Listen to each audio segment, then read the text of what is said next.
Olá, assinantes do Panorama Farmacêutico. Eu sou o Leandro Luiz. Sejam todos bem-vindos e bem-vindas a mais uma edição do Panorama Talks, nosso programa dedicado ao mercado de medicamentos de especialidades, e que mais uma vez tem o patrocínio da Bradimex, que representa as principais distribuidoras de medicamentos de especialidades no país. E nesse último programa de 2024, a gente tem o prazer de receber a Mara Machado. Ela é CEO e sócia fundadora do Instituto Qualiza. Falei certo, Mara? Sim, com a Instituto Lisa. Qualiza de Gestão, que bom. Gestão. E também ela está iniciando um projeto que a gente vai esmiuçar um pouquinho também aqui da Academia de Educação para a Saúde Sustentável.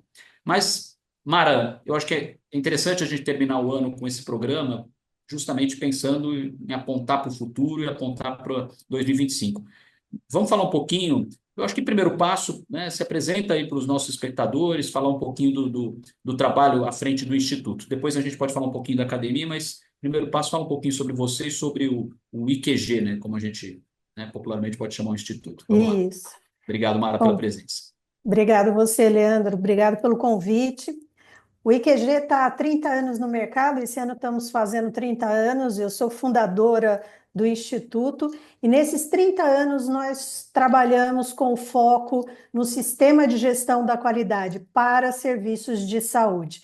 Hoje a gente trabalha com a acreditação e também com a norma da ISO, que traz bastante estruturada a questão da gestão da qualidade. Então, são 30 anos nesse mercado.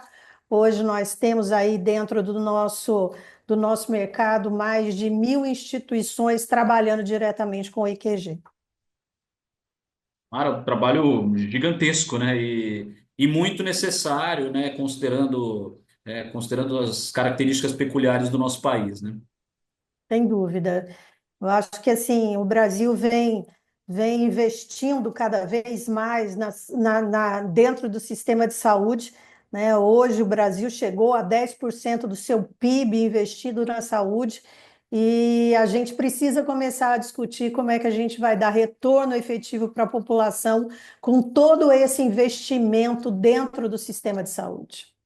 Legal, Mara. E vamos falar um pouquinho desse conceito efetivo de saúde sustentável, porque historicamente, né, a gente estava até conversando nos bastidores, historicamente, acho que todo programa, eu estou pensando até em deixar uma gravação padrão, porque todo programa tem a pergunta quem paga a conta, né? É um desafio para todos os atores, a gente está falando de indústrias, a ponta final formada por hospitais, clínicas, as operadoras de planos de saúde também vêm convivendo com dificuldades, né, para garantir a sustentabilidade das suas operações. O que a gente pode entender por saúde sustentável, considerando esse nosso Brasilzão repleto de desigualdades e também de barreiras de acesso? Primeiro, saúde sustentável traz a definição clássica de saúde, e nós precisamos começar a discutir exatamente isso, né? Há 76 anos, a Organização Mundial definiu o que era saúde. Saúde é o bem-estar físico, mental e social, e não é meramente a ausência de doença. Então, quando eu falo de saúde sustentável, é a gente fazer uma análise bem ampla do que é que nós estamos fazendo hoje dentro desse sistema para garantir a sustentabilidade da saúde das pessoas. Então, a saúde sustentável traz muito forte o entendimento do que é determinantes sociais, porque saúde depende da educação, da moradia, do transporte, do meio ambiente, tudo isso afeta a saúde do indivíduo. E nós, nesses anos todos, principalmente nessas 2 décadas desse século, a gente está muito focado na questão do cuidado de saúde. Cuidado de saúde é a prestação de serviço para cuidar de doença, não cuida de saúde, né? Porque a saúde depende exatamente de todos esses determinantes. Então, hoje, todo o investimento que se faz no Brasil para o sistema de saúde é feito para cuidados de saúde, né? Então, hoje, o SUS, por exemplo, ele consegue atingir 40% da população brasileira quando se fala de atenção primária, aonde está a promoção e a prevenção dentro desse sistema. Então, o Brasil ainda precisa focar nas questões dos determinantes sociais, principalmente nesse momento, em que a gente está vivendo essas alterações climáticas, que a gente já passou pela transição demográfica e epidemiológica. Então, o sistema agora começa a exigir, né, aí a visão da prevenção, porque a população envelheceu, as doenças crônicas é o que hoje nós temos dentro desse sistema, e se a gente quiser falar de uma longevidade sustentável, nós vamos ter que começar a trabalhar promoção e prevenção. Essa é a única forma que eu vejo para a gente começar a poder falar num financiamento ajustado às questões da saúde. Hoje, só para a gente ter uma ideia de todo o financiamento do SUS, 80% dele vai para financiar os hospitais e não financiar a atenção primária. Então, nós precisamos talvez rever a estrutura do sistema, né, para que a gente possa falar de sustentabilidade efetivamente. Não, com certeza. E a gente, obviamente, enfrenta uma pressão crescente, tanto de custos como de demanda também, né? Com o envelhecimento da população, com a necessidade de mais acesso. Em paralelo, você tem as farmacêuticas investindo continuamente em medicamentos inovadores. E é lógico, né? Garantir retorno sobre essa. Por um lado, é necessário que a indústria garanta o retorno sobre essa operação, por outro, é necessário que os mecanismos de acesso sejam mais bem trabalhados. Agora, nesse aspecto, nesse contexto, Mara, como o Instituto trabalha diretamente com a indústria farmacêutica? Eu queria entender um pouquinho mais como é que funciona essa interação com esse ator, que é a ponta inicial de todo esse processo. Na verdade, a gente tem discutido muito com a indústria, né, a questão da inovação. Porque a inovação dentro do sistema, da forma que a gente está vivendo, ele não é uma questão só de alta tecnologia, né? Hoje existe uma tendência aqui no Brasil de valorizar as iniciativas de novos medicamentos, novos aplicativos, a inteligência artificial, mas no Brasil falta infraestrutura. O Brasil é muito grande, né?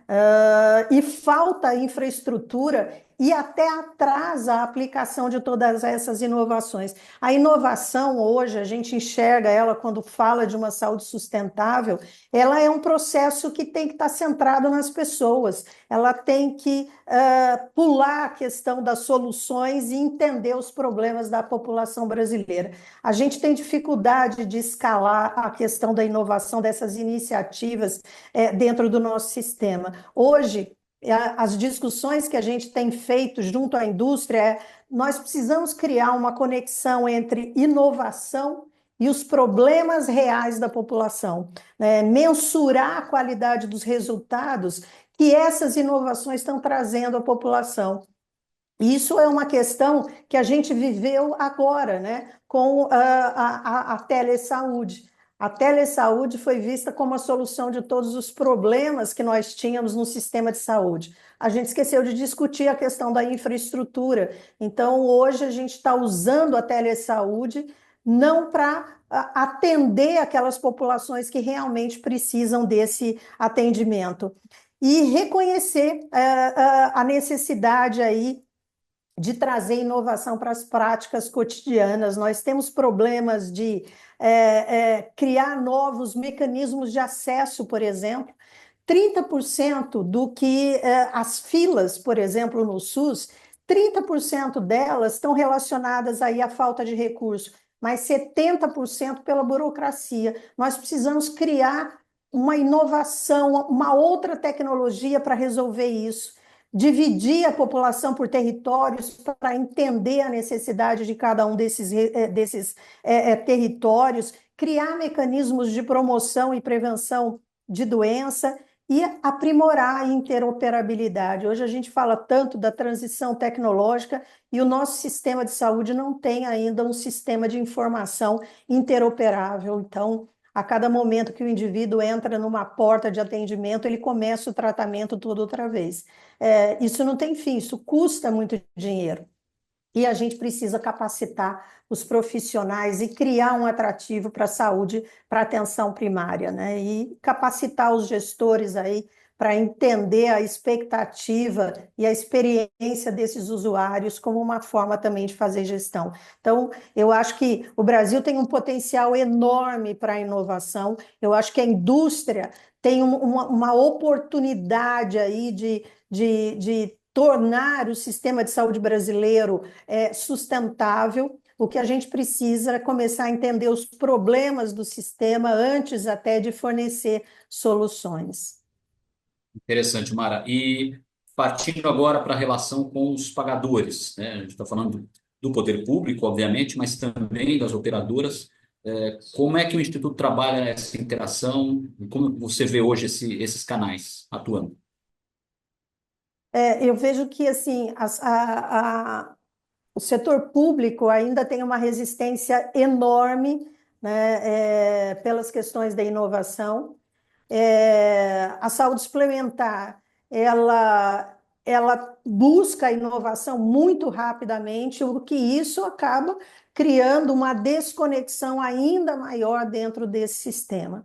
A gente tem discutido muito com as operadoras, né, até para entender como é que a gente transforma esse atendimento estruturado aqui no Brasil, hospitalocêntrico, né, para uma atenção à saúde efetivamente dos beneficiários, né? A gente começou essa discussão já há uns 5, 8 anos. A ANS também vem tentando fazer as operadoras se interessar pela atenção primária, mas ainda é uma discussão difícil, né? Dentro da saúde suplementar. Então, assim, a gente discute muito a questão da sustentabilidade financeira, né, mas a gente não consegue entender que a sustentabilidade financeira está diretamente relacionada à situação que a gente está vivendo dentro do sistema e a gente está deixando de enxergar o que é que as alterações climáticas vão trazer daqui para frente, né? Então, o Sim, estresse climático vai causar mortes assim em números que não conseguem ainda estar fazendo uma ideia de quanto é que isso vai acontecer. uma outra fonte de problema a ser, né, a gerar reflexões, né, com certeza. Sem Mas dúvida você nenhuma. como legal. Mara, você comentou sobre capacitação, né? Acho que essa palavra acabou norteando aí a tua última resposta. E aí a gente pode entrar um pouco nesse projeto da Academia de Educação para a Saúde Sustentável, entender um pouquinho, né? Porque é óbvio que a gente tem que ter, né? A gente tem que conscientizar, né, lideranças, mas também quem está na ponta, né? Quem está no dia a dia, né? Sobre a importância da sustentabilidade e como cada ator, de alguma forma, pode atuar nessa no aprimoramento desse modelo. Me fala um pouquinho sobre o projeto Academia, quando ele foi lançado e que atividades ele prevê. Ok. Na verdade, nesses 30 anos que a gente veio convivendo com qualidade e tentando desenvolver a gestão da qualidade, a gente percebeu que existe uma distância entre o que a academia vem formando junto aos profissionais da saúde e a necessidade do próprio mercado. Então, nós começamos uma discussão e numa parceria que a gente tem com o Reino Unido, a gente veio desenvolvendo aí o entendimento da necessidade de buscar, né, trazer e fazer uma conexão com as academias, com os centros formadores, para que a gente pudesse levar o tema da sustentabilidade para dentro das escolas. Os currículos dos profissionais de saúde, eles foram definidos há 100 anos atrás. Nesse período todo, algumas adaptações vieram sendo feitas, mas ainda não chegamos naquilo que é formar para o problema e a necessidade da população. Então, nós nessa academia trouxemos representantes da saúde e representantes da educação. Então, hoje, os sócios honorários são os grandes representantes aí, ex-secretários, pessoas que trabalharam dentro da formatação de currículos para a formação de profissionais de saúde, e os profissionais da saúde, que são gestores que começaram aí a discutir tudo isso. E hoje a gente está com com um grupo aí de universidades, é claro, começou pelas universidades privadas, porque a gente tem maior facilidade e agilidade para fazer essa discussão. Então, hoje está junto com a gente a SPM, o Mackenzie, a PUC de São Paulo, PUC de Campinas, então outras universidades também. E a gente está trazendo o Royal College, que é quem está mediando essas nossas discussões de como levar, não é alterar o currículo, mas é levar o conceito de que a saúde depende dos determinantes sociais e o quanto é que nós precisamos formar pessoas para atender essa necessidade da população. Então, tem sido nesse primeiro momento aí, uma grande discussão, né? Trouxemos em primeiro lugar a Associação Médica, né? E a AMB, para que a gente começasse a discutir até sobre a questão da formação dos médicos para esse novo contexto que a gente está vivendo e que a gente vai ter que garantir aí essas inovações. Então, os integrantes hoje, nós já começamos a desenvolver um projeto. O IQG faz parte do Pacto Global para a Sustentabilidade, e junto com o Pacto Global, nós começamos a desenvolver um grande projeto, que é a criação de uma infraestrutura de qualidade para o sistema de saúde, trazendo agora a academia, os serviços de saúde e a parceria internacional para o desenvolvimento desse projeto. E considerando aí o Reino Unido como uma referência aí em sistemas de saúde e, e essa mudança também, né? A gente percebe que houve, né? Exatamente. É um bom fenômeno aí de transformação e referência para nós, sem dúvida. É. E, Mara, lógico, esse debate lembrou muito um antigo, a discussão na área educacional, né? Sobre tecnologia nas salas de aula, né? Louças interativas, enfim. E foi muito interessante porque a gente está, né, teorizando sobre os assuntos, até que um consultor, de forma muito sagaz, chegou e disse: "Mas, gente, a gente só tem um problema, um gap na tecnologia que está entre a mesa e a lousa." Né? E era o É. professor, era o principal foco de resistência. Então, faz muito sentido a gente falar em sustentabilidade colocando na pauta e no centro da discussão o gestor, o profissional, né, que está ali na ponta, que precisa entender de sustentabilidade para poder, né, nortear Uhum. o melhor atendimento, para realmente, junto com todo o sistema, trabalhar por, né, melhorias aí nesse modelo, né, que é muito hospitalocêntrico, né, e não focado na atenção, que é o que realmente vai Isso. ajudar a pagar a conta, né? Não é isso? E trazer a consciência de que o setor saúde ele precisa fazer uma autoavaliação do que ele produz para o meio ambiente. Hoje, o setor de saúde no mundo ele é responsável por 5% de todas as emissões de gases de efeito estufa. Se o sistema de saúde fosse um país, nós seríamos o quinto país mais poluidor do mundo. Nós ultrapassamos a indústria da aviação. A indústria da aviação hoje ela é responsável por 1,9% da emissão de gases de efeito estufa e o sistema de saúde por 5%.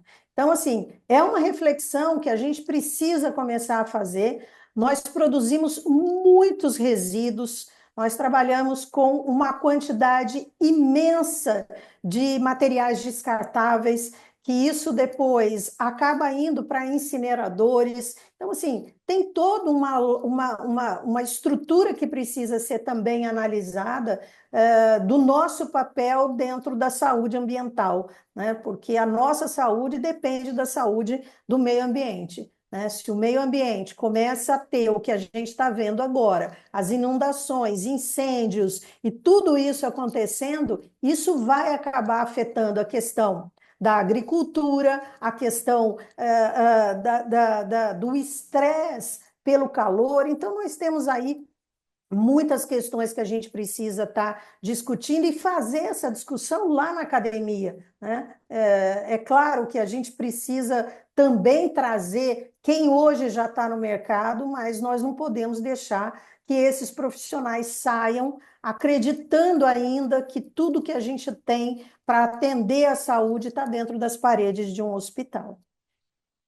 Interessante, porque claramente esse é o resultado de um modelo baseado apenas na, vamos chamar assim, né, na saúde ostensiva, né, e Isso, reativa, né, ostensiva e reativo. reativa, né, Isso, e o modelo preventivo poderia sanar parte desses problemas. E é o efeito bumerangue, né, porque, exatamente. né, você emite mais poluentes, gera um estresse climático que naturalmente pode ocasionar problemas de saúde lá na frente e tornar esse modelo ainda mais insustentável, né? Então é preciso rediscutir, né? Exatamente, eu acho que esse é o momento. É claro que a gente está discutindo aí os resultados até 2030. Eu vejo o Pacto do Desenvolvimento Social, da forma que está sendo feito, como uma grande forma de provocar as pessoas. Não que a gente vá ter resultado em 2030, os problemas são muito complexos. Eu costumo dizer que em problemas complexos não adianta você querer ter respostas que sejam simplistas, né? A gente vai ter que discutir isso tudo muito junto, né? E a primeira questão é trabalhar isso de uma forma intersetorial. Não dá para a indústria trabalhar para um lado, o setor de saúde para outro, a secretaria, a educação para outro. Nós vamos ter que criar um pacto interno intersetorial para que a gente consiga entender o impacto que todas as ações isoladas acabam tendo no sistema como um todo.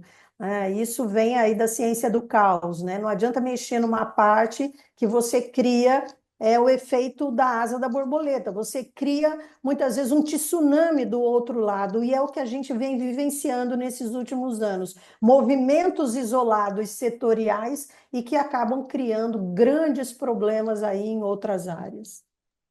Bacana, Mara. Fica então a reflexão para 2025 e para o futuro, saúde sustentável, né? Acho que esse é o lema aí para nortear aí Exato. a atuação do setor. Mara, poderíamos ficar um bom tempo discorrendo sobre esse assunto, mas né, Ou a gente temos aqui nosso time, mas agradeço a tua participação e com certeza esse debate é enriquecedor e não para por aqui. Obrigado pela presença. eu que agradeço, Leandro. Muito obrigado. Um abraço. Outro. Se você gostou de mais esse programa, fica a dica para se inscrever no nosso canal, ativar as notificações e não perca nenhuma edição do Panorama Talks nas nossas redes sociais, grupos de mensagem e também no panoramafarmacêutico.com.br. Quero agradecer a todos por mais esse ano, mais um ciclo cumprido. São 4 anos já de Panorama Talks, 95 programas, rumo ao 100 e rumo a 2025. Obrigado a todos, um abraço e curtam Panorama Talks.